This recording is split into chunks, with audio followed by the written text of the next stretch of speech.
Fixus Mobilis projektas Pasidairyk pats. Pažink savąjį paveldą ir būdus juo pasirūpinti. Pasidairyk pats.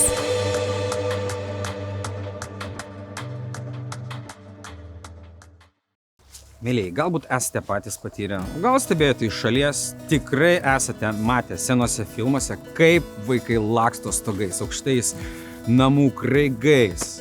Net pačiam adrenalinas užplūsdavo. Kokia drąsa. Jis įveikė aukščio ir mirties baimę. Wow, herojus. Bet iš šios dienos perspektyvos, kai esame suaugę žmonės, kiek nuobodesni, bet atsakingesni, suprantame, kad nukritusi čerpė, įskilusi, įlinkęs stogas, turim problemų. Nes namo stogas yra esminis pastato elementas, kuris apsaugo nuo kritulių ir jį būtina prižiūrėti ir atsiradusią problemą kuo greičiau spręsti. Vienas kitas lašas nieko baisaus. Sandarus stogas yra gyvybiškai svarbus konstrukcijoms, kad jos tarnautų ilgiau ir kad išliktų ateinančioms kartoms. Šiandien su Fixus Mobilis komanda. Ne, mes nelakstysime stogais, mes juos atsargiai ir kruopščiai apžiūrėsime, specialistai pasidalins, kaip juos prižiūrėti ir kaip tvarkyti įvairiausių tipų stogus ir į ką atkreipti dėmesį, kad pastato kepurė tarnautų ilgiau.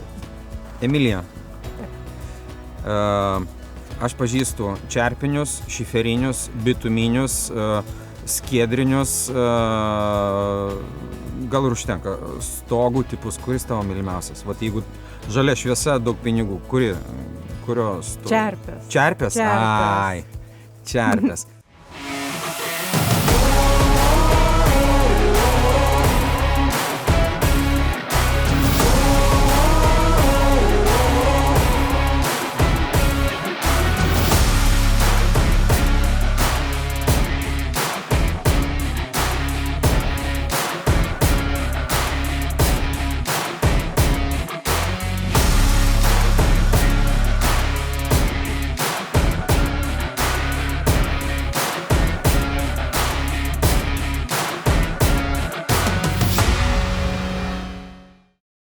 Kokios čerpių yra rūšis?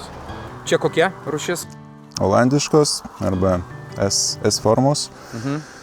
Turim Marselio, irgi antra pagal populiarumą, plokščios tokias, bet su bangelėm. Taip. 2-3. Būna plokščios, būna rečiau vienuolio tipo. Kažką aš girdėjau, vienuolė, ne? Jo, bet šitos retos, bažnyčiose ir mažai išlikę. Yra jų vienos patikimesnės, patogesnės, kitos mažiau. Svarbu iš tikrųjų, kad gerai būtų išdegtos. Jeigu vidury esančią reikia keisti, visų pirma, ant šito stogo kojytėm neužlipsi, reikia naudotis tokia įranga, kurioje mes dabar stovim. Tai vat vidury suskilusi čerpė. Eiga. Eiga, tai saugiai prieiti prie tos vietos, nepažeidžiant kitų čerpių ir neužsimušant. Greičiausiai su keltuvu, atsargiai, prisikeli, išėmi, įdedi tokią pat tipo. Galima pažiūrėsiu, kas čia išsijama. Šis būdas, kaip kabliukas, susikabina, čia technika paprasta, kaip išimti ar prikabinti. Tarkim, man reikia pakeisti, kad ar dalį, ar vieną čerpę ir ieškoti reikia. Kaip laikinai aš galiu izoliuoti tą vietą? Kokie būdai yra?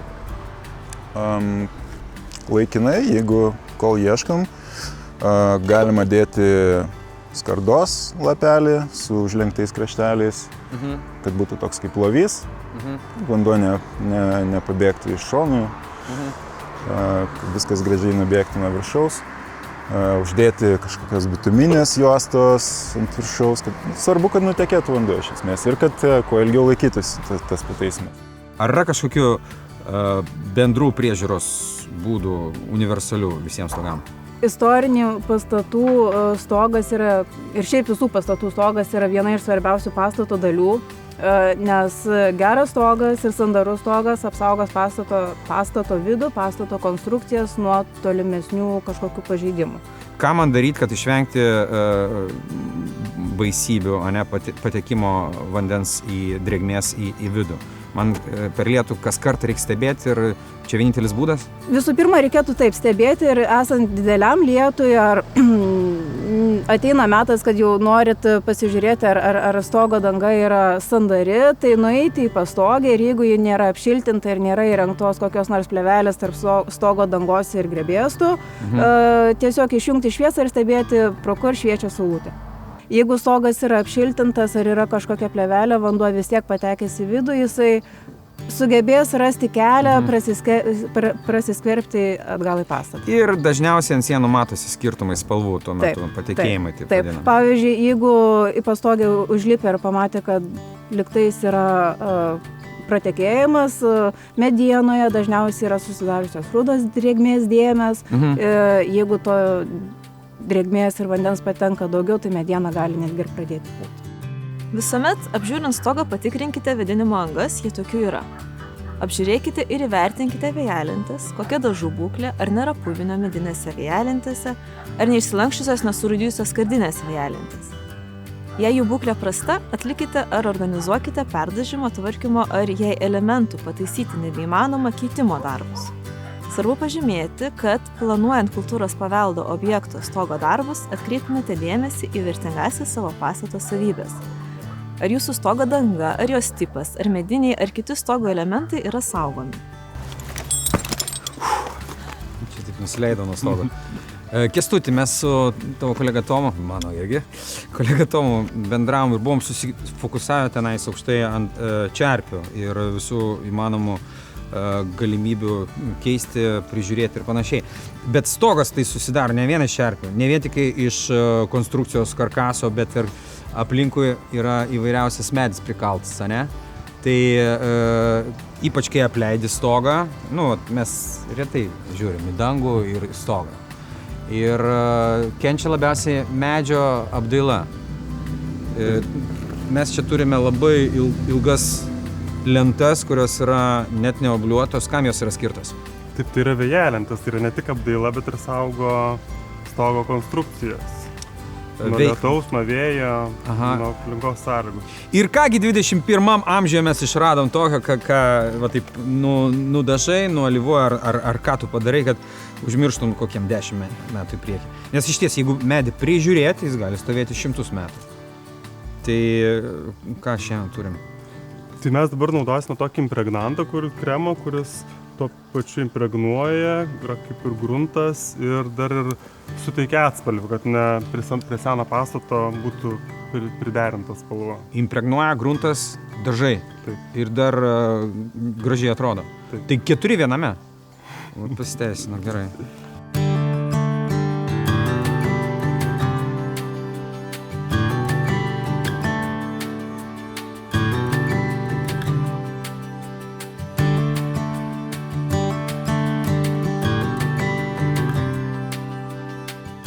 O šitas lopinėlis yra uždažytas mano Viešvilio mokyklos stogo. Nauja lenta, o pastatui 120 metų. Tai kas sekantis? Duok man langus, galiu perdažyti. Viską. Plytai klijuoti. Istoriniuose statiniuose galima rasti įvairių stogo dangų. Keraminių ir betoninių čerpių, skardos, nendrių ar šiaudų, medinių dangų ir netgi sutapdintų stogų, dengtų bituminėmis dangomis.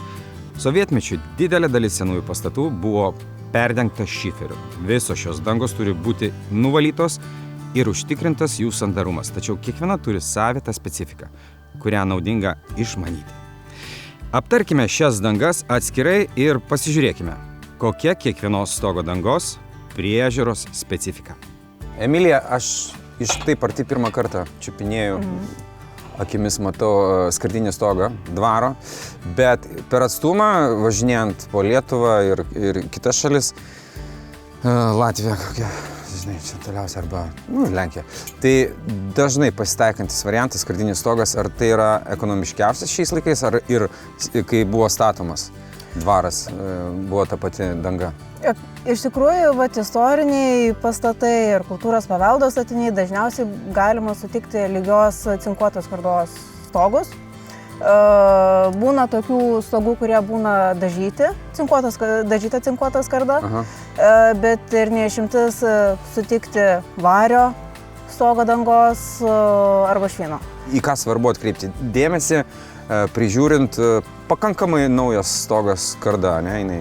Tai kad išvengti kokį nors pažeidimų, tarnauti ilgiau. Tai visų pirma reikėtų atkreipti dėmesį, ar nėra kažkokių pratekėjimų pastogė, ar nėra kažkokių šviesių skylučių, pro kurias vanduo galėtų patekti į vidų, o iš lauko pusės reikėtų žiūrėti, ar tarkim, jeigu tai yra lygios skardos stogo danga su užlankais, ar nėra kažkokių deformuotų vietų, pro kurias vanduo galėtų patekti.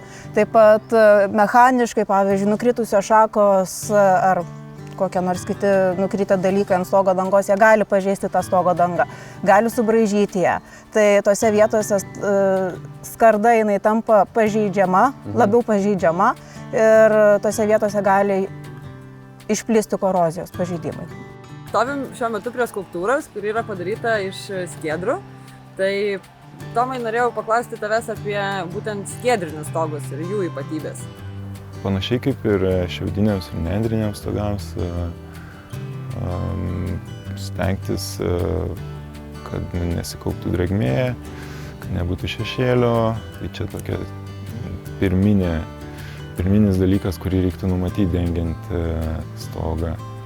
Skiedrinė stogo danga, stebėti, ar neauga samanos, kerpės, nors kai kurie šaltiniai sako, kad tai nekenkia, bet samanos sulaiko drėgmę ir atitinkamai jis skverbiasi kuo giliau ir trumpėja tarnavimo laikas. Nendrinių arba šiaudinių stogų Lietuvoje išlikę sąlyginai nedaug, todėl jūs prižiūrėdami prisidedate prie reto paveldo tipo išsaugojimo ateičiai. Nendrės ir šiaudai yra palyginus neilgaamžė medžiaga, todėl kas kiek laiko stogą teks perdengti. Siekiant pailginti stogo dangos tarnavimo laiką, galima naudoti impregnuotas nendrės ir šiaudus. Nendrinio ar šiaudinio stogo tarnavimo laiką galima pailginti jį nuolant prižiūrint. Nuolat atsargiai valykite nuo stogo lapus, spyglius, samanas, kitus augalus. Apžiūrėdami ar valydami stogą, nelipkite tiesiai ant pačios dangos, nes galite ją pažeisti. Pasitieskite kopėčias ar plokštės, kurios tolygiai paskirsi svorį. Nendriniams ar šiaudiniams stogams būtina išdžiūti. Jei namas yra medžių šešėlyje, susidaro palankios sąlygos kauptis drėgmei, ant stogo krenta ir kaupiasi nuokritos. Todėl rekomenduojama apgenėti arba pašalinti arti esančius medžius, prieš tai įvertinus, ar toks genėjimas nepakenks medžių pastatų ir aplinkos visumai. Bent porą kartų per metus, pavasarį ir rudenį, patikrinkite, ar žiūrint iš pastogės dangoje nesimato skylių tarpų, vandens numėgimo pėdsakų, drėgmės pažeistų nendrių ar šiaudų. Ypač atidžiai apžiūrėkite, ar nėra pažeistas kraigas. Iš išorės patikrinkite, ar kraigas tvarkingai prispaustas, netrūksta prispaudimo elementų. Jei radote nesandarių vietų, jas nors laikinai užtaisykite, kad nebūtų pakenkta stogo ir kitoms konstrukcijoms, vidaus apdailai. Vis dėlto šio tipo stogose laikinų užtaisymų ilgai laikyti negalima, ypač jeigu tai yra ruloninė hidroizoliacinė medžiaga, polietileno plėvelė ar panašios nekvėpuojančios medžiagos. Stogo danga po jomis šunta, todėl užtaisę skyles iš karto kreipkitės į patyrusius specialistus dėl tolimesnių dangos tvarkymo darbų. Stogo valymo būdai. Kas tai yra? Šepečiai, nežinau, kokie nors fenai, kaip valyti tas sąnašas. Visų pirma, tai reikėtų bandyti nusivalyti rankiniu būdu. Tai yra naudojant nailoninius šepečius ir jokių būdų nenaudoti metalinių šepečių. Kodėl? Nes jeigu naudosite metalinius šepečius, ar tai stogo danga, jinai bus tiesiog pažeidžiama mikro. Visom, netgi čerpiam. Netgi čerpiam. Atsiras mikro pažeidimai, kurioje drėgmė gali įsiskverbti ir tada tenai susidarys. Kibesnis paviršius tada. Taip, ir tada ant paviršiaus bus palankesnės sąlygos pradėti augti samanoms ar kerpėms ir jas bus žymiai sudėtingiau nuvalyti. Rolandai, meistrė, mes atradome žaizdą šitam stoge, mes atradom properšą skylę, va, netgi atliekos šiandien guli. Nesvarbu, dėl kokios priežasties tai įvyko, bet tarkim, neturiu aš čerpės tokios pačios, labai sena, virš 100 metų, ką daryti, kuo lopyti? Tai yra izoliacinė medžiaga, jinai yra kaip ir aliuminas, plona ir iš kitos pusės yra lipni medžiaga. Sėmėm peiliuką ir mes ją atsipjaunam. Atsipjaunam. Op. Tai. Gerai. Šitą paėmė. O, turim lopinuką. Namie kaip tik prisireiks geras gabalas. Jos yra nepritvirtintos. Jas labai lengva keisti, todėl kad jos yra va. Mes jas galime pasikelt trupučiuką, kad duotume laisvumo šitai čerpiai. Pavalom tą ir tada pavalom tą. Aiškiai, jos samanuotos. O, Tai tokį plotą didelį apimsim. jo. Nu, biškutį daugiau. Gerai, pavalom. Lopą tada klijuojamas va taip, žiūrint prieš vandenį, prieš plauką, kaip sako. Kad dedame po čerpę, po tą čerpę, kad būtų ir ant šitos čerpės. Pagauti formą, ne? Jo, pagauti formą, tai prilaikius ir jie, čia yra plastikas toks, tai jį nuplėšus ir tada prisiklijuoja.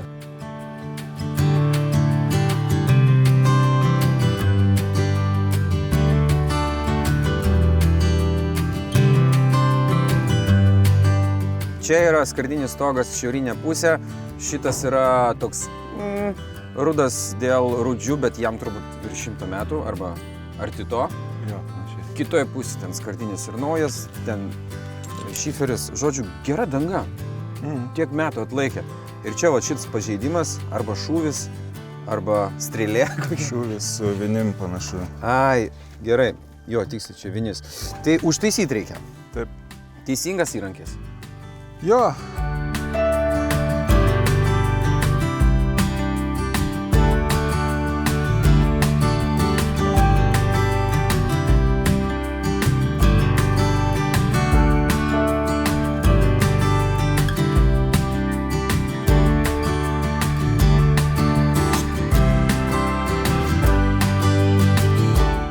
Nenaudojimo elementų ant stogo turėti nereikėtų. Tačiau labai dažnai kultūros paveldo statiniuose tie elementai visgi yra.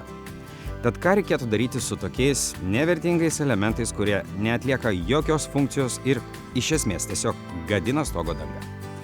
Kartu su Mariumi apžiūrėjome Fixus Mobilis objektą ir ant jo aptikome seną nenaudojamą stovą. Keliaukime pasikalbėti su Mariumi ir sužinokite, kągi su tokiais stovais reikėtų daryti. Eik, tu aukšto lipytų. Ojo. Oho. Mariau. Šitą, aš drąsus, bet vis tiek laikomės kartu gerai. Čia vis dėlto aukštis beveik ties medžio viršūnėm esam. Ir kokios problemos, nuostabus skardinis stogas, cinkuotas.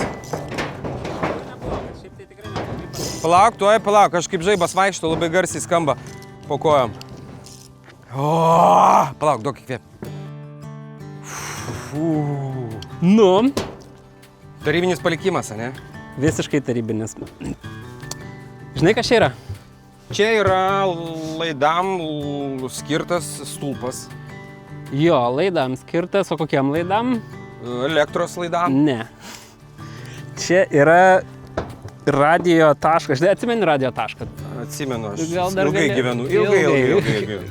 Gerai, aš tai šiaip gal net nelabai atsimenu, bet puikiai žinau, kad labai daug radio taško tokių vat stovų yra išlikę dar ant ypač ant paveldo pastatų, nebūtinai ant paveldo, bet ta prasme miestuose, nebūtinai miestuose, provincijoje jų yra pilna, jie yra niekam nebenaudojami, nukirpti jau seniausiai ir jie niekam nebereikalingi. Jisai tada reiškia, čianais atsiremia į gegnę, tenais įremta į vieną, kitą, trečią, ketvirtą gegnę. Tai 5 stoginius elementus jau jisai visas vanduo, kuris teka va tokiam antenom, tokiais laidais arba tiesiog virš stogo iškylančiais kažkokiais metaliniais daiktais, visas jisai tiesiog teka labai gražiai tiesiai žemyn. Tada šitą vietą visada stengiasi kažkaip žmonės užsandarinti, bet to padaryti praktiškai neįmanoma. Gerai, tu man parodėjai žaizdą šito stogo ir daugelio kitų, taip, senų pastatų. Kokios dar problemos čia mes aplinkui galim pamatyti? Šitas stogas visai gražiai ir tvarkingai atrodo darytas, įrengtas, jisai tuo tradiciniu būdu padaryti užlankai, falcai, kaip stoglangiai gan tvarkingai suformuoti, nėra sujungimo apačioje kažkaip. Jisai šiaip tikrai neblogos tokios konstrukcijos pavyzdys. Ir kartu va šitie latakai, kurie yra briauno stogo kraštuose vadinamieji nuosvirieji latakai, juos yra patogu valyti, bet tą reikia turėti omeny. Juos reikia valyti ir čia, kai aplinkui yra parkas, kai aplinkui yra liepų ir žiedai ir lapai, tai jos 2, 3, net 2 kartų per metus visiškai negana, nes čia yra vien tik tais liepų žiedai, čia nužydėjo liepos ir vėl iš naujo viskas užsikimšo.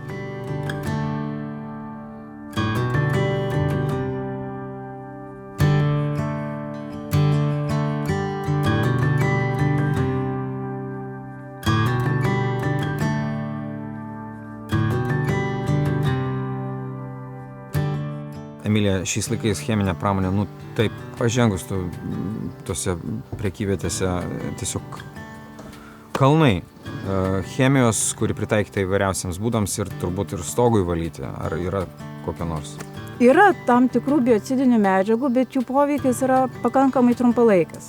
Ir ant paviršiaus po kažkiek laiko vis tiek pradės augti biopažaida.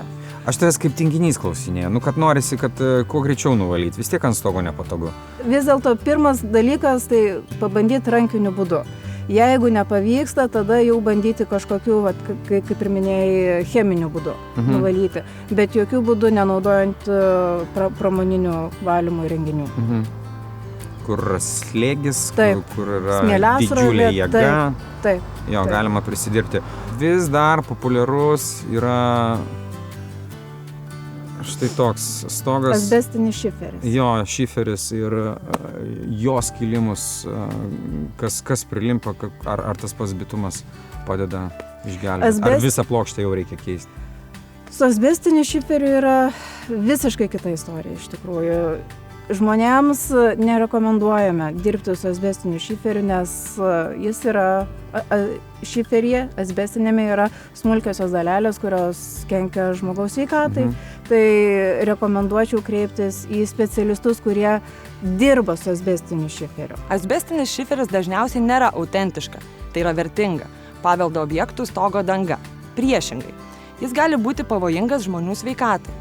Todėl prioritetas visada turėtų būti teikiamas šio tipo dangos keitimui į autentišką dangą, nustatytą pagal tyrimų duomenis, arba be asbestinį šiferį.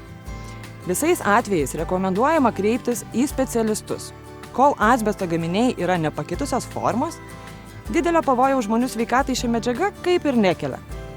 Tačiau laikui bėgant asbestas dūlėja ir tampa labai kenksmingas. Suardžius asbestą, į aplinką pasklinda labai smulkios, akimi nematomas skaidulos, asbesto plaušeliai, kurios patekusios į žmogaus plaučius sukelia įvairių sveikatos sutrikimų, o ilgainiui gali nulemti ir vėžinius susirgimus. Viskas, kas yra ant stogo, turi įtakos jo būklei.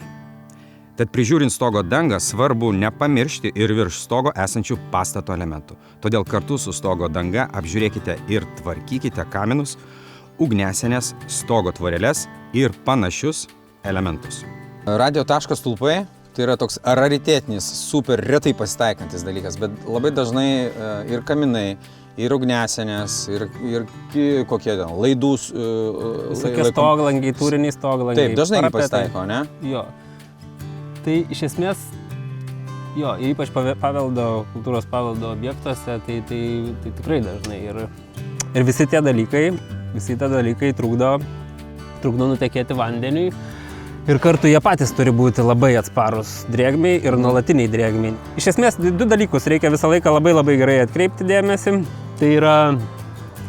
Tai yra stogo ir paties kamino mūro sandūra. Tai šičia būna pats kritiškiausias momentas ir pati kritiškiausia vieta. Ja labai gerai pasižiūrėti ir iš apačios pasižiūrėti, kur šviečia ar nešviečia, pasižiūrėti per lietų, bet iš esmės vieną kartą pasirūpinus ir toliau valant sąnašas iš tos pusės, kur jos susilaiko, jisai galės tarnauti ilgai. Ir tada kitas dalykas, tai yra viršui esantis, viršui turintis būti, kaip minėjai, karūna, tai šitas dalykas irgi neišvengiamai reikalingas. Kažkokiu būdu apsauga. Tai gali būti iš skiedinio suformuotas kažkoks stogelis, būna labai įvairiai, būna jie tiesiog lygus skardiniai, būna iškelti, dekoratyvūs, įvairūs, gali būti ir senovinių, bet iš esmės tai turi būti apsaugotas, nes tie krituliai, kurie patenka ant horizontalaus paviršiaus, jie skverbiasi per siūles, ta siūles ardo, paskui jie teka žemyn mūrų, užšąla, vandens kristalai vis tiek didesnio tūrio yra negu pats vanduo, jie pleišėja ir jau kartą pradėję pleišėti, vis stipriau ir stipriau pleišėja ir tikrai pats jeigu esi čiupinėjęs, tai praktiškai nereto tokio kamino viršutinę mūro dalį gali tiesiog nurinkti ir paskui net nežinai, kur sustoti iš tikrųjų. Nors gali pasirodyti, kad stogo dangos priežiūra reikalauja daug pastangų, tačiau įvertinkite, kad tai tikrai atsipirks. Prižiūrėdami savo statinio kepurę efektyviai apsaugosite jį nuo vandens sukeliamų ligų, todėl nedelskite ir neatidėliokite. Viena užtaisyta skylutė šiandien, nereikalingi tvarkybos darbai rytoj.